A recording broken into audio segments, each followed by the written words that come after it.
During the 70s, when the unions were at their peak, none was considered more powerful than the NUM.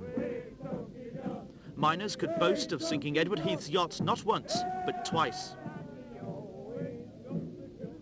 But since Mrs Thatcher took power after the 1979 winter of discontent, the unions have been in decline, particularly those in the public sector. Steelworkers in 1980, civil servants in 1981, nurses and health workers the following year, 1982. And the railwaymen. One by one, all were defeated. Of the major unions, only the miners remained unbowed.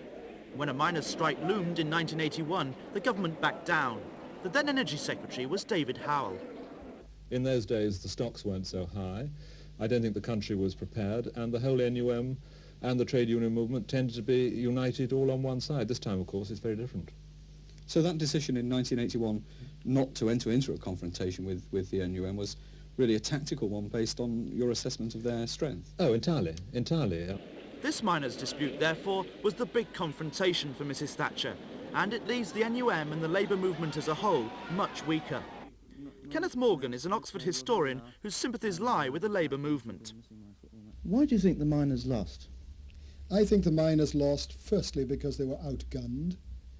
The government was too strong for them. I think that the capacity of the government to defeat a strike was underestimated, and underestimated, in my view, by Mr Scargill, whose mind was fixed on, the Saltley Coke Depot in 1972.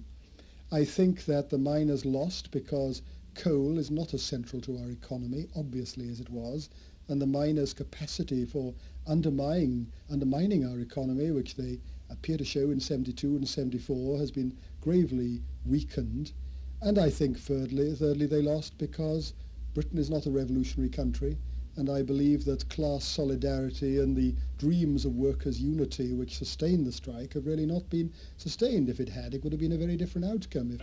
The NUM itself illustrated that lack of class solidarity. The working Nottingham miners, who often showed as much passion as the strikers, are still threatened with expulsion from the union, especially after abandoning the overtime ban. They could be joined by other areas where miners worked, and the colliery staffs area, COSA. The result could easily be two separate miners' unions. The NUM has always been a divided and federal union. I mean, that's enshrined in its makeup, it's enshrined in the geology of the coalfields, and one of the very alarming features of the coal dispute, in my view, is that those divisions have widened. What the NUM has been trying to build up, perhaps trying to build up since the early years of this century, when it was the Miners' Federation, the idea of a united, cohesive miners' union, that's been very seriously damaged, and it'll take a long while to put it together again, if ever. Under NUM rules, Arthur Scargill is president until the year 2003. But the new union law says he'll have to stand for re-election next year or give up his casting vote on the executive. If he does stand, he may easily be re-elected, since there's no obvious strong challenger.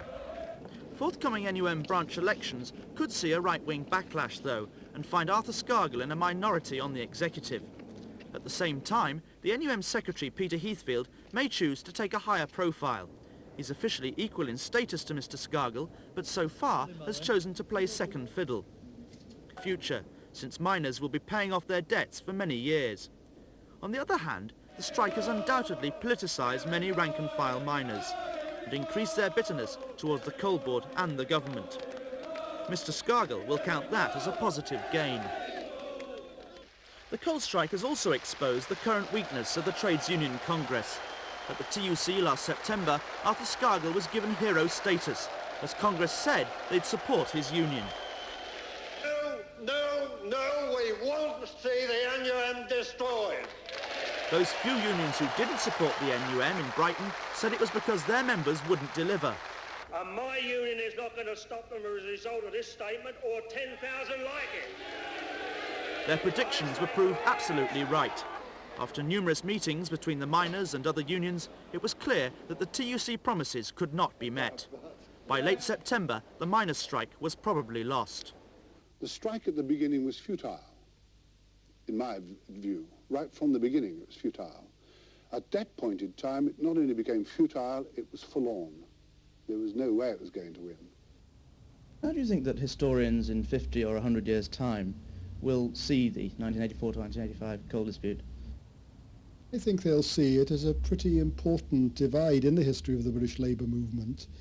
I suspect that it may be seen as challenging the idea of the omnipotence of the miners, really, I think, demolishing the myths of 1926, the myths of workers' power.